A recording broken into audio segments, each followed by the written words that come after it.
Senhores telespectadores, um bom dia na graça e na paz do nosso Senhor e Salvador Jesus Cristo. É um prazer estar mais uma vez com vocês e juntos podemos compartilhar o que Deus tem reservado para o nosso coração nessa manhã. Eu quero falar nessa manhã algo que tem muitas vezes perturbado a mente de muitos homens e muitas mulheres de Deus. Eu quero ministrar nessa manhã ao seu coração que sabe Deus possa te dar graça e revelação. Por que muitas vezes não conseguimos orar? Não queremos orar.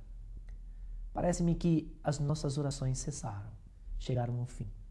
É como muitas pessoas costumam dizer, a minha oração não passa do teto. Por que isso ocorre na vida de muitos homens e muitas mulheres que tiveram experiências tremendas com Deus? E de repente, em um dia, estão cheios da sua graça, cheios do seu poder, cheios da sua alegria, cheios da sua paz, cheios de vida. E de repente, tornam-se pessoas vazias, angustiadas, com medo, perplexas.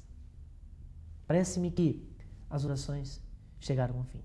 Não há mais o que falar. Não há mais. Até vem aquele sentimento de abandono, de solidão. Será que Deus é um Deus capaz de abandonar alguém? A palavra de Deus nos afirma, Jesus mesmo disse que aquele que vem a mim, de maneira alguma eu lanço fora. Então, meu amigo, minha amiga, esta é a primeira coisa que eu gostaria que você, nesta manhã, assentasse no seu coração. Se você se entregou a Jesus Cristo, se você confiou a sua vida a Ele, se você foi até Cristo, de maneira alguma, Ele, Jesus, te lançará fora. Mas há momentos na nossa vida que parece que as orações chegaram ao fim. Salmo 72 nos fala, esse salmo de Davi, é o melhor salmo de Salomão, nos fala um retrato sobre a vida do próprio rei Davi. E fala da justiça do rei Jesus, profeticamente, fala acerca do seu reinado eterno, fazendo, quem sabe, até uma própria alusão ao reinado, a pouca glória que teve o reinado de Davi. E quando termina lá no verso 20, diz-nos a palavra de Deus, findam-se as orações de Davi, filho de Jessé. Davi não mais iria orar. Davi teve chegado ao fim as suas orações. Mas por quê? Porque ele morreu. E agora, ao túmulo, ele não mais poderia falar com Deus. No caso de Davi, as suas orações cessaram porque ele morreu. Mas muitas vezes, no seu caso, e quem sabe, você que nesta manhã nos acompanha, também chegou neste ponto. As suas orações cessaram, se interromperam. Por quê? Quando cessa a oração? Quando cessa a oração? Primeiro, a palavra de Deus nos diz lá no Salmo 109, versículo 1 a 7, que as orações se interrompem, cessam, quando no coração humano estão presentes a mentira, a fraude, o ódio. Você como cristão, se enquadra aqui? Você que nesta manhã nos acompanha, como está o seu coração? Está cheio de mentira? Está cheio de ódio? Está cheio de fraude? Estas coisas fazem com que o homem e a mulher não tenha desejo de buscar, de orar a Deus. Não adianta.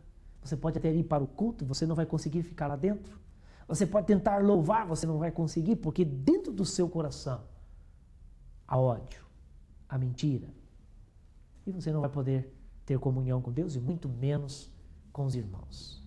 Mas também as orações cessam, conforme está escrito em Provérbios no capítulo 28, verso 9, quando se tem uma atitude de desobediência à lei de Deus, isto é, a sua palavra.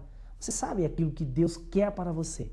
Você conhece aquilo que Deus tem preparado, determinado para você. Todas as suas promessas. Mas você é obstinado e você assume uma posição deliberada de desobedecer a Deus, a sua palavra.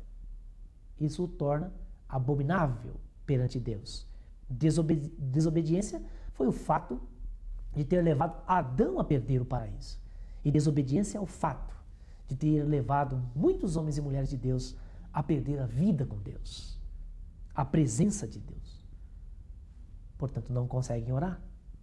Mas também nos diz Mateus, no capítulo 6, versos 5 e 6, que nós não temos desejo de orar quando a oração não é oração, mas é apenas uma atitude de santidade aparente, como os fariseus, que gabavam-se da sua religiosidade, dos seus jejuns, da sua oração.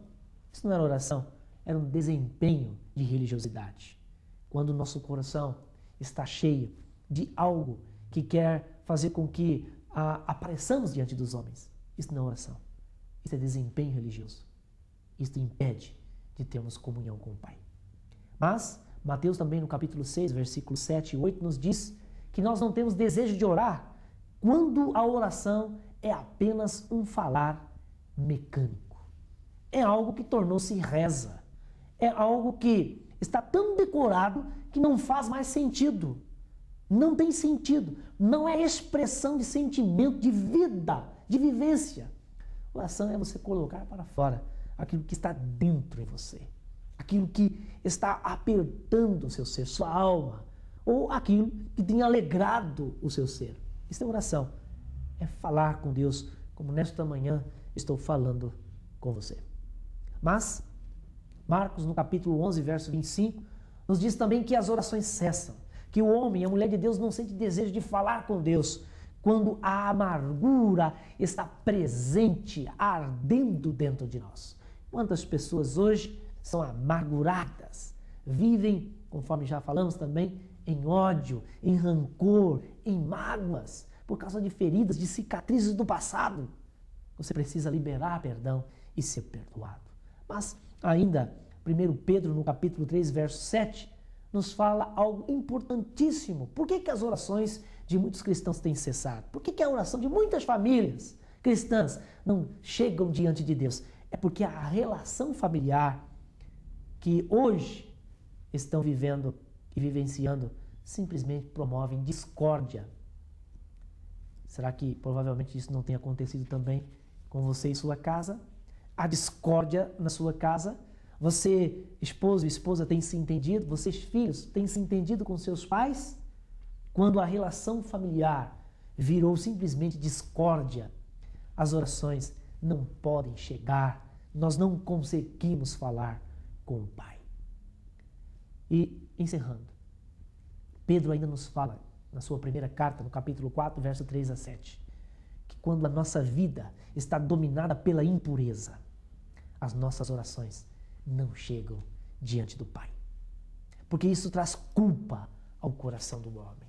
Isso impede o homem de ter uma comunhão com Deus que é santo. Portanto, toda impureza, tudo aquilo que não convém a um homem ou uma mulher santo, isto é, separado do mundo para Deus, tem que ser extirpado, exterminado na nossa vida. Quem sabe nesta manhã, meu amigo, minha amiga, as suas orações cessaram. Mas eu quero afirmar em nome do Senhor Jesus, que está escrito também, que se confessarmos os nossos pecados, Ele, o Senhor, Ele é fiel e justo para nos perdoar os pecados e nos purificar de toda injustiça e levar a você a ter de fato uma nova vida de comunhão com Deus. Deus é o Deus que restaura, que perdoa, que renova. Deus é o Deus que neste dia, nesta manhã, reservou este momento para que você, novamente, possa ter comunhão com Deus. Quem sabe alguma coisa te decepcionou. Quem sabe alguma coisa te fez afastar de Deus. Não olhe para homem, não olhe para denominações, não olhe para a religiosidade. Olhe para Jesus. Olhe para Jesus, não olhe nem mesmo para você. Olhe para Cristo. E Ele vai ouvir a sua oração. Que Deus te abençoe e que você possa novamente ter uma comunhão tremenda e maravilhosa com Deus. Em nome de Jesus.